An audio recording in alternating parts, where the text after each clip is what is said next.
Hey guys, welcome to the lesson portion of the video.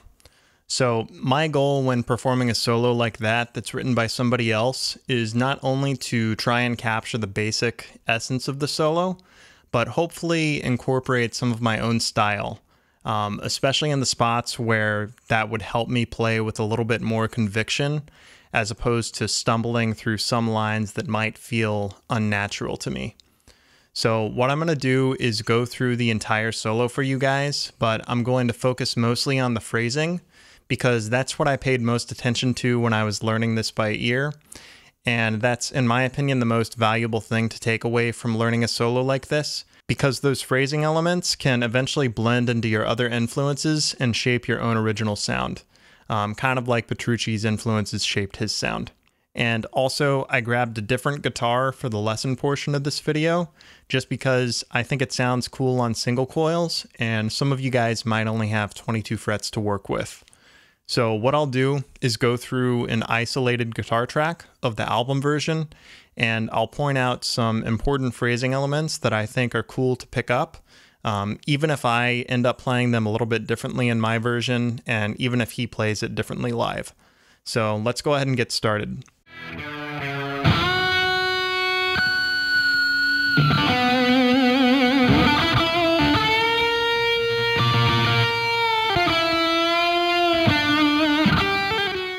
Okay, so the first thing to notice is when are bends happening, when is vibrato happening, when bends do happen, what is happening within that bend, how does he escape the bend, what is the timing like? So let's observe a little bit of what's going on in the first part. So he's hitting the note, going up, no vibrato, pinch harmonic, comes down a half step, and then escapes the bend rather quickly. It's not like this. It's faster than that. It's actually subdividing the swing pattern that's happening in the drums. The drums are kind of doing something like...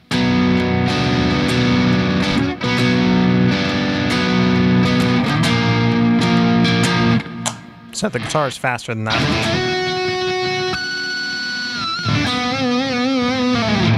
Okay. Before we get to the next line, I want you to pay attention to that vibrato that's happening after that bend.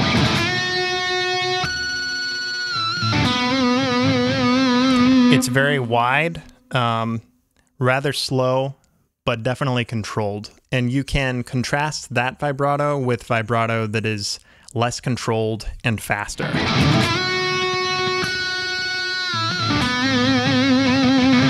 It just kind of spoils the whole thing. So moving on to the next line.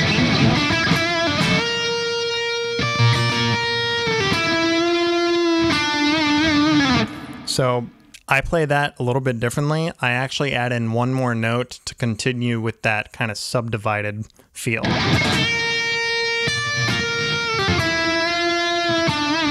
Well, I take away one note at the beginning. I don't do that.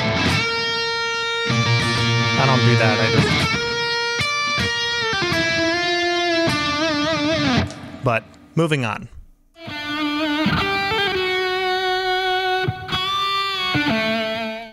Almost sounds like he splices the takes there.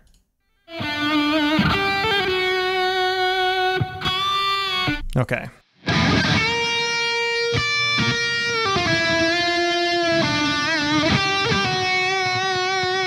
Then he hits a pinch harmonic. One thing I want you to pay attention to here is the fingering for that. I don't use my index finger, I actually switch to my ring finger here. Switch. The reason I do that is if you stay on your index finger there,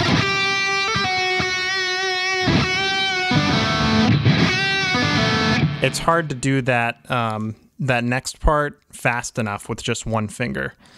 Sometimes I notice Petrucci plays it slower live, like he plays it kind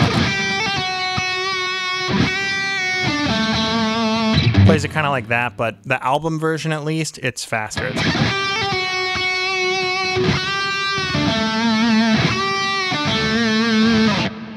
Moving on.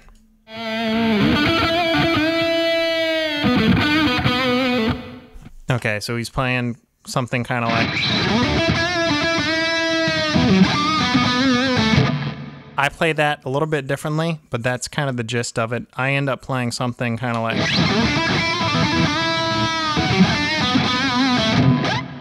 And I guess the main phrasing thing to notice there, I put a pinch harmonic when I do this bend here.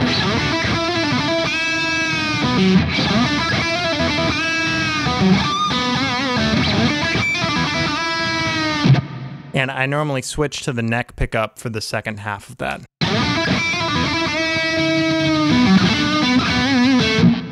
Just think it helps with the bluesiness of it. The other thing to pay attention to is which notes he's adding a slight bend to. So if we take that a little bit more slowly.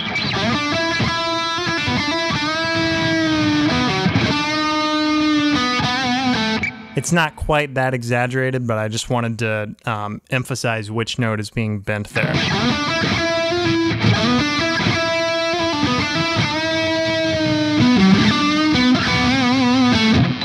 And there's that little punctuation at the end, very typical blues element to the playing.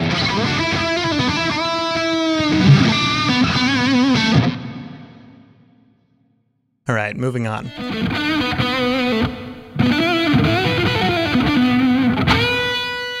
So this is another one of those licks that I just ended up kind of approximating. So basically I try to play something that is bluesy, percussive. It has short bursts of fast notes, but the groups of those fast notes are separated from one another. So I end up playing something kind of like this. And if we slow that down a little bit, it's kind of like... And the main thing there is those two picked notes. It's this kind of pattern.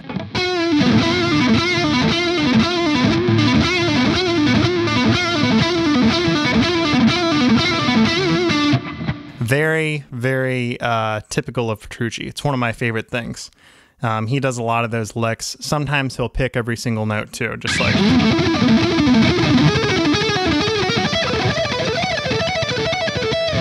But yeah, you kind of get the idea. One more thing that I just wanted to note is that it does have that punctuation at the end. So it has that.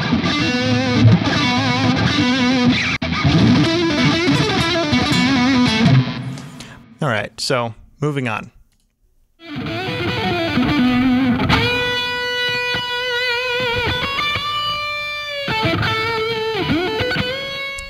Okay, so the thing to notice with this phrase is where does the vibrato start?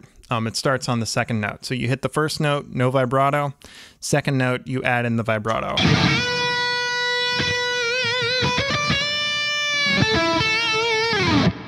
And there's that slight hesitation on the last note. I don't actually do that when I play it. I play it just like right on the beat, but I notice that there's a little bit of delay when he plays it.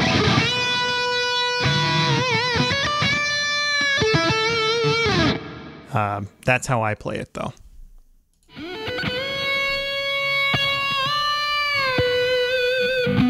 Okay, this is the nod to David Gilmour, Comfortably Numb.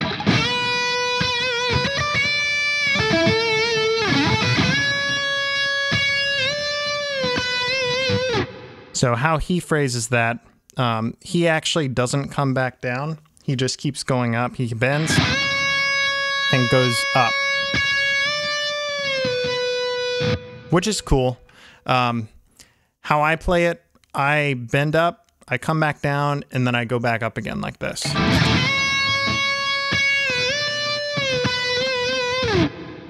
Again, just a stylistic difference. He might do that live, maybe, I don't know. Anyway, moving on.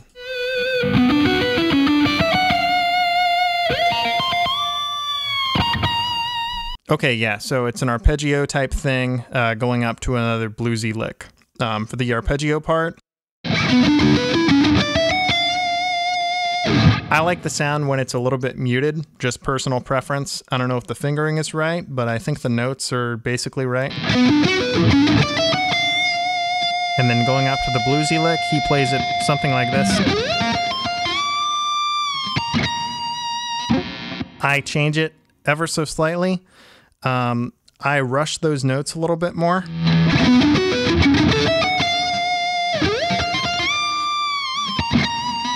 And then my pattern is a little bit different on the bend.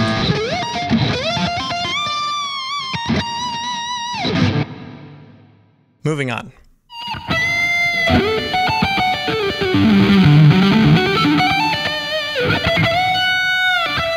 Yeah, so this is another one of those licks that I think is just so unique to Petrucci's style. Personally, I couldn't really get it under my fingers. Maybe I'm just doing the wrong fingering for it.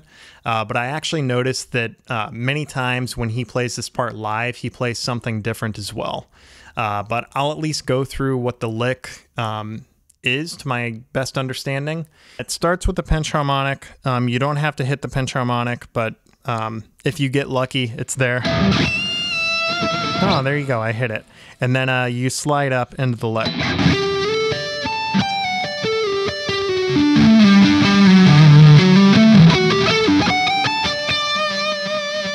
And yeah, if you can play that up to speed consistently, good for you. I definitely can't. I did multiple takes on the video to get something somewhat similar. But yeah, like I said, Petrucci plays different stuff live, so don't, you know, think about hurting yourself if you can't do it. It's okay. But yeah, basically, as long as you hit that bend at the end, everything's going to be okay. So.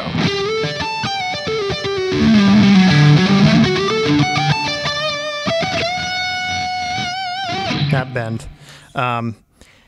As far as what he plays after that, again, I kind of cap off the phrase the same way that he did in the earlier parts, just to, I don't know, I like things to kind of have something in common, so I play it like this.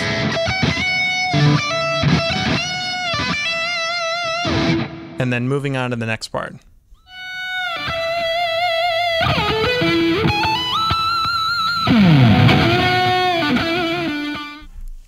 Yeah, so for the first part of this lick, you're going to want to slide down into the note. And then if you're like me and you don't have a 24th fret, you're going to have to actually bend that up. And then the next part, you're going to pick slide down.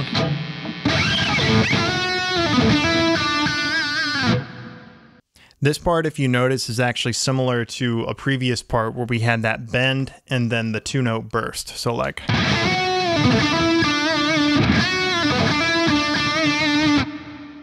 very similar. You just want to get that palm mute.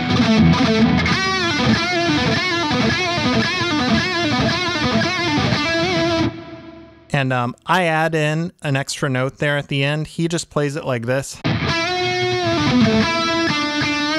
I add in the pickup note.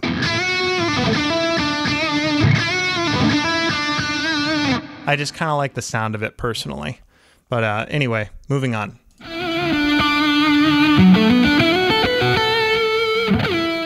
Okay, this next part's pretty straightforward. Just a kind of pentatonic scale, mostly just slides. Main thing to notice is you want to slide down into the note of the next phrase.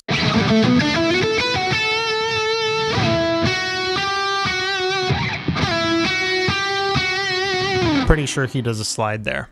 That's the main thing.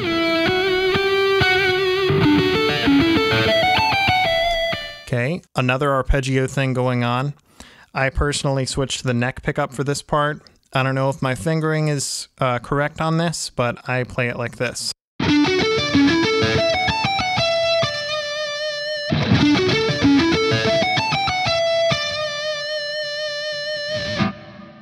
And that's all it is.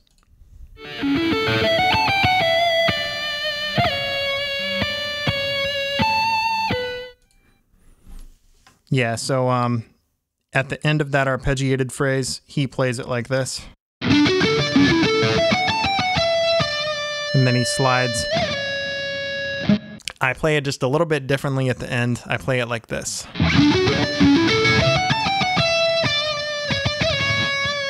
And then I make sure to switch the pickup there at the end. But the slide is very important. And slides are also important on the next part.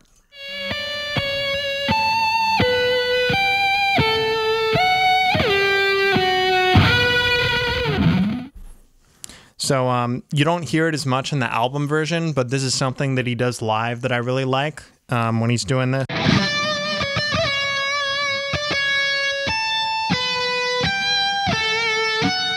So when he plays that live, he actually slides up on the upper notes.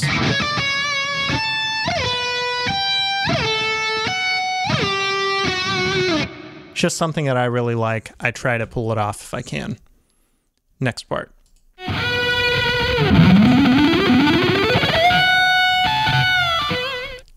Yeah, so this is another one of those licks that I personally didn't learn it note for note. It sounds like he starts it on the F sharp. I definitely start on the B, but essentially it's just a very fast run in B minor. You want to get it as clean as you can. You can play something that's easier under your fingers, but the main thing is you want to get to that bend on time. And when you hit the bend, you want to switch immediately from the neck pickup to the bridge pickup, and it kind of opens up the sound and makes this kind of crying sound. Petrucci does it a lot in his solos. It's definitely something I picked up from him. Doesn't work quite as well on guitars with the 5-way switch, but if you have a guitar with a 3-way switch, like his JP15, works great. So yeah, you get to the end.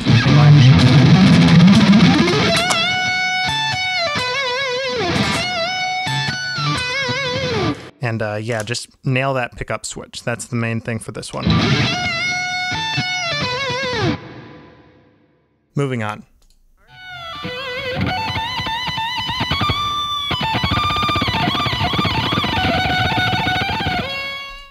This is another section where I deviate from the original just a little bit for the sake of playing something that fits under my fingers a little bit more nicely, so you can definitely do the same thing. The main thing is to end up at the target note on time to begin the next phrase. So what I play, I actually utilize the 24th fret, doing this kind of pattern. That kind of idea. It'll still work on a 22 fret guitar though. So yeah, I just play something kind of like this.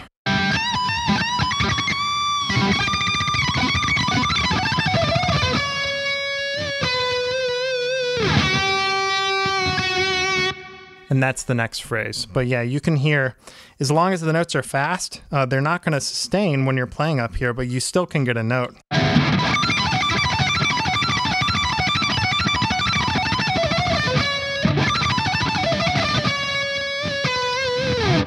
A little bit sloppier than on the JP15, but you know, such is life. So let's go to the next phrase.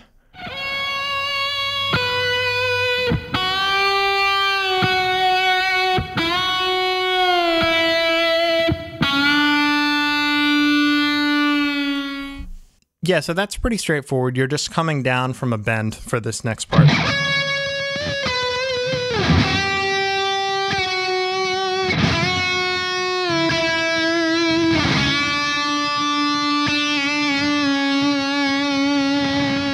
And you can be as emotive as you want. I think he plays something a little bit differently there live. I think he does something like this.